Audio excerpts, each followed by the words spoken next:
Hi friends, இன்றைக்கி Sunday update என்னென்னு பார்த்தீங்கன்னாங்க, நம்ம சனா வந்து காலையிலேயே மிக்சடு ஃபுட்டை பூரா என்ன ஏற சாப்பிட்லான்ட்டு ஆராய்ச்சி பண்ணிக்கிட்டு இருக்குது. அதுபோக பார்த்தீங்கன்னா நம்ம டினாவும் ரோலக்ஸும் வந்து முட்டை ஒழுங்காக பொரிக்காதனால அதையும் நம்ம புறாக்களோட சேர்த்து வெளியில் விட்டுட்டேன். மிக்சடு ஃபுட்டை பார்த்தீங்கன்னா நம்ம ஹைடியும் டைசன் வச்சு வெளுத்து வாங்கிட்டு இருக்காங்க. சித்து பார்த்தீங்கன்னா இறை சாப்பிட்டுட்டு அப்படியே ரவுண்ட் அடிச்சுட்டு எல்லாத்தையும் கிளச்சி விட்டுட்டு ஃப்ரெண்ட்ஸ். நம்ம புறாக்களில் ரோலக்ஸு அண்டு டினா வந்து ஒழுங்கு அந்த வட்டம் அடை காத்து குஞ்சு பொரிக்காதனால சரி அடுத்த ரவுண்டு பார்ப்போமேன்ட்டு விட்டுட்டேன்.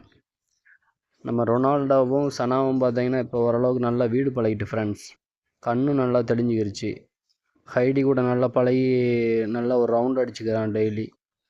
சரி, இன்னும் அதுக்கு ரெக்கை கட்டணுன்ட்டு அவசியம் கிடையாது. ஓரளவுக்கு அந்த கீச்சு குரலும் மறைய போகுது. அடுத்தடுத்த வீடியோவில் இந்த புறாக்களை பற்றி பார்க்கலாம் friends. Okay friends, thanks for வாட்சிங்.